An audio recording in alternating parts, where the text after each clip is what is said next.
Well, your pants keep falling down. The doctor said lose weight or you're gonna be poking yourself, giving yourself insulin with diabetes. So I don't know, maybe 6 months ago. So drill another hole in the belt.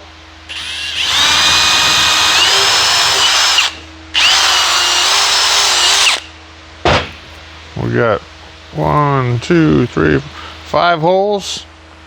I used to wear it all the way back, yeah, all the way up probably.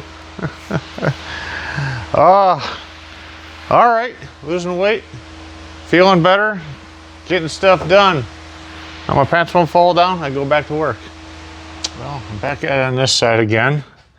I'm getting it done. It's hard to see. It's hard to see.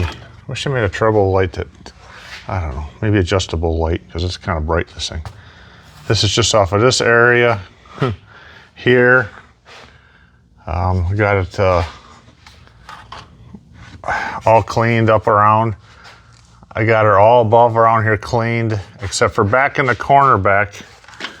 Oh, way back up in here. Way back up in here, sorry. I don't know, they took like a rag and wiped grease or something way up in there. I'm gonna take some lacquer there and try to wipe that out.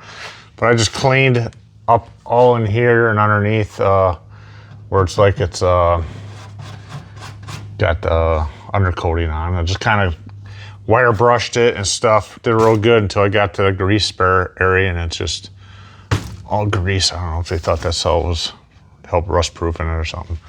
So I think I got this cleaned up. I'm gonna clean this up a little bit, get it onto the floor so I can work here, and I'm gonna jack this up and get that shock out and then finish my wire wheeling over here. I got the brake backing plate is all bead blasted and looks real good. I cleaned this up really well on this one. I wire wheeled it and that, and even the other end way up there, I cleaned that one good. Gary said take this off. I should take this off and grease the inside of here. Grease it. We'll see if I have enough time, you know. I'll try to get that done too. So going through the wire wheels, I have this here, scouring pad flapper with that, but I don't know, I've been kind of sticking with the wire wheels. They fly apart kind of quick, but anyways, getting this side done, finished up, and then continue. So I did take some wire wheels and I added about 3 inches to them, those little ones, to get down back in there. They do work good if I'm using that die grinder, if you feather it, because if you just wide open, it's too many RPMs for these cheesy ones from Amazon, and these ones are brass too, supposed to be. And then I did stick it inside there in one spot, kind of got a little aggressive. It's my fault. I bent it. That's stainless steel too. I welded on a rod. I don't know, I just had some stainless steel, so first thing I grabbed. But yeah, I'll probably try to hammer it out straight, but it's probably a goner. But that worked out pretty good. You can order them too longer, but for the price, I can just zap them, and they're pretty balanced enough, you know. So like I said, feather it, and it seems to work pretty good. All right, back at it. So I'm having fun trying to get this shock off. I had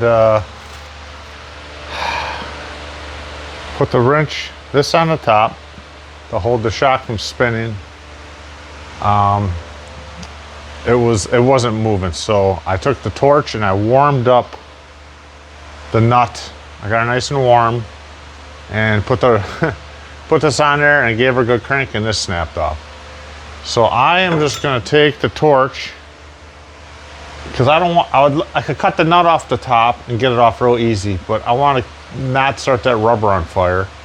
I think I'm just gonna cut it off right in here, try to. Drop the shock. I won't get that up, but I can grab it with a channel lock or pliers and pull it up and cut it a second time. So that's what I'm going to try to do.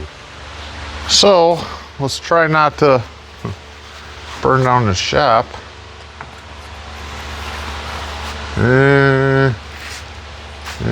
Well, let's see what we can do.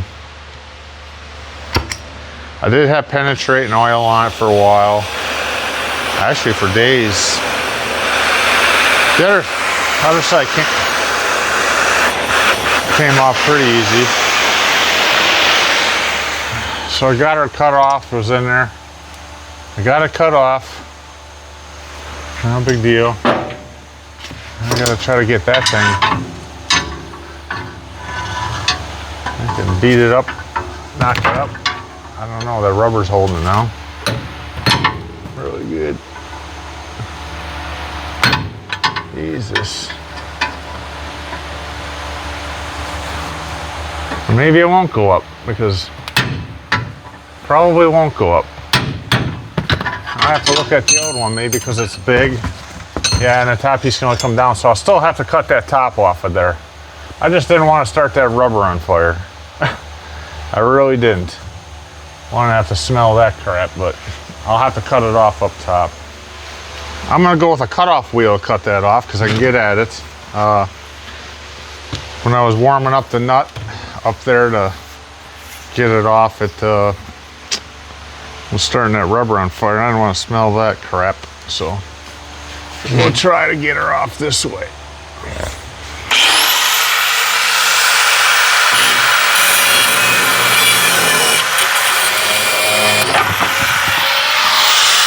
There we go.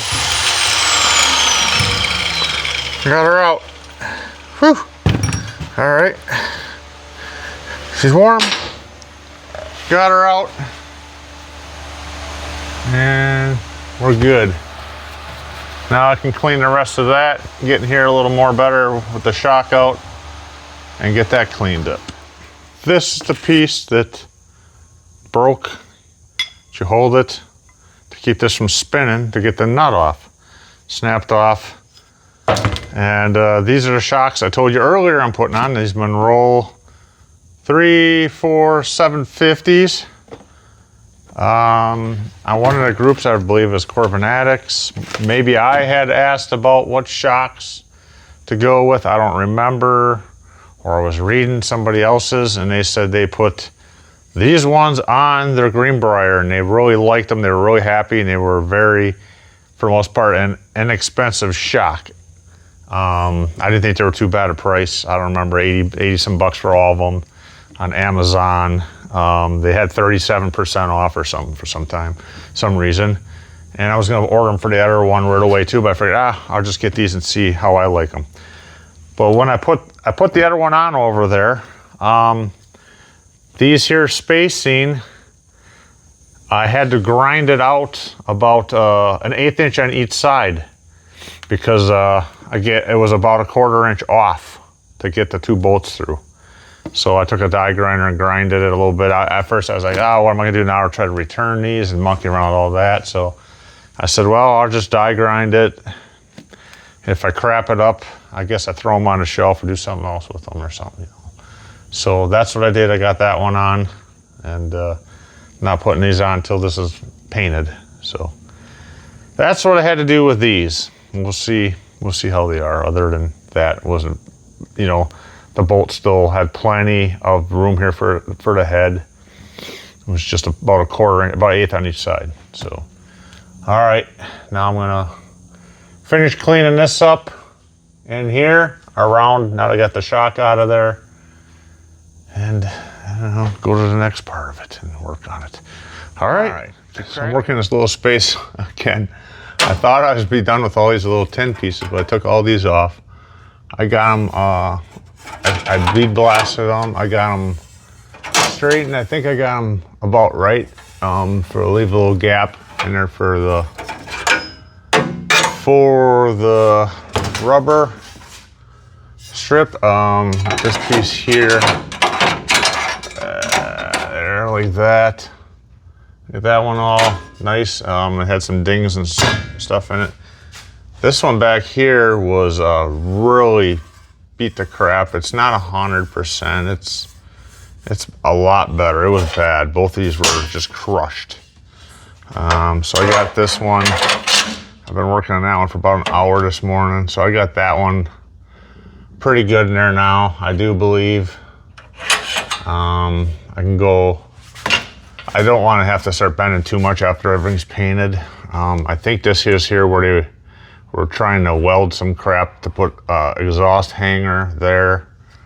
And I don't think this hole's supposed to be there too, because there was globs of weld on the outside, like they were trying to weld like they did on the other side. They welded a bolt. So this is very thin right there. And there's the hole there and there. So I'm gonna put a piece of steel in from the back, from the other side, a little piece, and weld that all in and feather it in. There is a hole here that I think that's the one they drilled, and they put a threaded rod through. And I don't know. I think that one's supposed to, I don't know if it's supposed to be there or not, but it's not gonna bother me. I'm just gonna leave that one go. So I've been working in here. I have a few other Greenbriers here, and none of them have the cooler in it here. I did look at the deluxe one I have, and it has the cooler up in it. So for the automatic transmission, the power glide. So I see it goes on an angle, and oh, there's the brackets right there. Oh, there goes the damn flashlight. But there's another bracket. If it's up there, I don't know. It's up there. I think it's just turned. But maybe another bracket up there to mount it. And I have a bigger one, so I'm gonna mount that in there. Sorry about the filming. This is what they had did on this thing. Is here's the two, the in and the out for your transmission cooler. They had just looped. They just took the two rubber hoses, and they had put a piece of pipe in there, hose clamped it, and put a piece of wire to hold it in there, and that's how they left it. It was leaking in here. Got it all cleaned out real good. I'm going to finish this up here, weld this in. I welded that in. I'm gonna fix this up a bit. I don't know what I'm gonna do right here. That's the low point in there. If anything gets water in there, it leaks out of there. So I might seal most of it, but leave a little area for it to come out, because I poured a little lacquer thinner in there when I was cleaning, and it started running out right here. So at least some water will get out, because they had put this plate in incorrectly over the bolts that are under here. So what I'm gonna do is I'm gonna cut out around the bolts here, wherever they are, and I'm gonna push this up, and I'm just gonna put a little bit of weld on there and call that good enough for that. What else do we have? I think that covers it. It's pretty clean down in that hole. I mean, I'll wire brush it a little more and blow it out, and that I'll just pull a little, that's bent there too out for some reason. I'll probably bend that back, that piece. I don't know. It's all kinds of hokiness. Anyways, yeah, I'll just brush that out and spray it with undercoating in there. Probably gonna take these two pieces off because they look pretty nasty. Half painted, half oversprayed, half rusty. That's how they left it. So I'll probably take them two off and go ahead and paint them black. I might take this off, the whole tailgate, or not the tailgate, but this back cover. I might just take that off, clean these hinges up, get it going good, and see if I can get paint made for that, just to do some touch up underneath around here and there. So another little thing I'll have to make is this bracket right here, bolts there, and it's got the, you can stick a bolt in there to hold the back vented shroud on here. I mean, this side here has nothing. It's got all this crazy bent up crap here, so I'll have to get that shroud out, bolt it, screw it on, and see what's all missing here, and make one for it. Add that to the list. All right, the blower motor here. There is a rubber boot under this one. and with a clamp on it. I'm gonna take that out. It's all falling apart and junk. I asked Gary about that. He said, it's just to protect it, keep the junk out. I cleaned this up a bit because that'll get all painted. Under here, it seems like undercoating on it, like maybe it sprayed it up over the edge of the rubber, I'm not sure. He said, just get a get like a bike inner tube and try to squish it up over it and clamp it or something to just to keep the junk out of there. So I'll pull that off too. Clark's doesn't sell that. This rubber boot here is just, there's nothing left of it here. So I'll pull that out. Clark sells that. I will order one of them. I just didn't want to order it yet because I don't want to pay shipping just for one part. I'm gonna take these off. I do have new ones for it. It was amazing how much rust was inside this tube. I just cleaned it a bit. I gotta straighten it a little bit there. Pull the clamp off. Clean the clamps, paint them. But I did get in there and cleaned it a little bit. I will try to blow it out somehow from inside the truck cab. Maybe it'll blow this way, maybe not, I don't know. All right, in the engine bay here, I took off the rubber boot. There was nothing left of it. It was just shredded. And there's like a very thin tin band that goes around it. And there are staples. These are little staples that go all the way through, all the way around it and kind of clamp around it. This is rusted away. There's nothing left of it. The rubber boot, literally nothing left of it. It was just tore up. You know, I couldn't really do nothing with it. Put some duct tape around it, but nah, I don't want to do that. So I ordered that from Clark's. It's like $74 for that. I didn't see anything about this. I will come up with some sort of a band to put around it. Maybe I can pop rivet it or something, as long as the flapper in there doesn't hit nothing. We'll see. And these were the clamps from here. This one here on this side, the bolt was snapped off from whoever else before. So I just tapped it off and got that off. I will clean the inside of there. I did flapper or wire wheel the other side. I'm gonna pull this rubber off of here, take a look under there, and get this all cleaned up and ready for paint. I just ordered some of these stainless steel ones from Clark's. They did not have these are the originals here.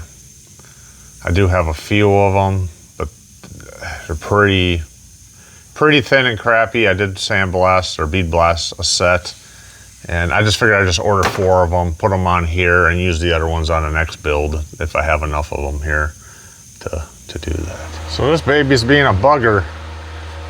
So I mean, I did put penetrating oil on it. I turn it, quarter turn, I wire wheel it, turn it, quarter turn, wire wheel it, put some more penetrating oil. I'm trying to get it off. I'm trying to keep this band.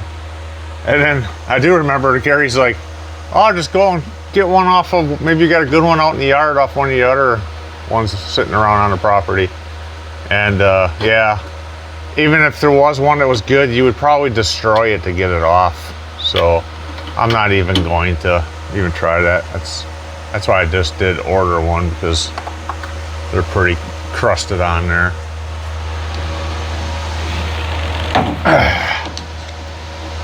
This baby is man, oh man. This thing's gonna get broken to get off. I can see it already. We'll get a bigger screwdriver. Want a little more bite on it. Oh yeah. Got the big old one here, and I'll put a crescent wrench on this screwdriver. It's here to come off, it's gonna snap. That's what it is. I ain't even gonna do it either. It's gonna get cut off. Just cut the screw and be done. I don't want to.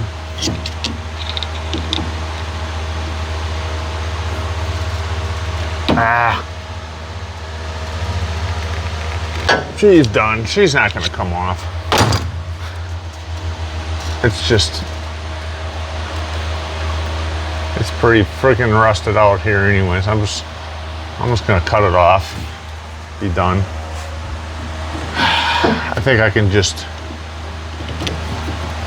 twist it back and forth a few times and break it. It's so thin. This band is so thin and rusted. Look at that. Wanted to save it, but not. So that's it.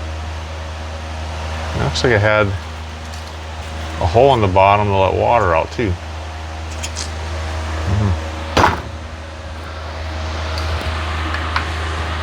I don't know. So just to protect it, I don't know if there's any open areas under there. We'll take a look. Let's see. Nothing under there. I don't know. Wire, and that's. It seems like it's was undercoated really good, so I'll just clean it up, paint it, spray undercoating on it, good or something, just on just this. I'm gonna leave it like it is. I ain't gonna put a rubber thing on there. I ain't planning on driving in rainstorms, really. Never rains out here in Arizona anyways. It hasn't rained all summer. It's like 5 months and we only got just over a half of an inch. All right, I cleaned it a little bit. There was just some pieces that were hanging there that water got behind. I cleaned it around. This is all whatever on there, like undercoating or some protective. So I got that. I did notice that there was a big wood screw in here with a clip. I mean, it was this long, and I took that out way earlier. And I noticed that the fiber, this here is like plastic fiber or something. It's broken across the back here, so there's nothing to hold this. So I will have to make a metal piece that slides up here and on this side, and make it so it somehow slides up on each side and has a nut in here, and that way I can tighten it a little bit so it doesn't move too much. I did get it cleaned in here a bit. Jesus, trying to show you. I cleaned it around in there a little bit. It's hard to show you. I cleaned it around there a little bit, around all the staples, inside and out. It's pretty nasty in there. The whole thing really needs to come off and get dismantled and taken apart and cleaned and done the right way. I'm not doing that right now at this moment, but we'll just, because it's probably gonna have to get all oiled and make sure it all works and everything in there. Check from the front, but I think I could take that. There's a screw. I mean, the time to do is now, but for right now, I'm just gonna get these staples out and continue working on it. If I come back to it and take it apart, I do it. We'll see. I'm telling you, those staples, whatever they made them out of, some of the hardest stuff on earth. They're hard, they don't bend too easy, and they do snap. Having fun with these little buggers. Well, I did manage to get one out without breaking it. So I have a pattern, you know. That's good. If I could, I don't see why I couldn't stick them back in there. Well, I don't know, if you could get your boot over it and get from the inside and poke the holes so you know where to, well, maybe pull the boot back from the top, and I don't know, a lot of luck, but we'll see. Maybe we'll get staples back in the same holes. Rather do that, but then there's gotta be a little piece of metal band around it too. All right, I got all these little buggers out. It was a pain in the butt. There's 3 on the bottom, 3 on the top, 1 on each side. These things are like hardened steel. They're hard. They break, they snap, they spark when your pliers slips off of them. So, you know, I got like an hour and a half just getting that rubber off of that thing, and so, but maybe I could bend some new ones and luck out and get it in there, a little piece of thin metal around it, and we'll see what we can do.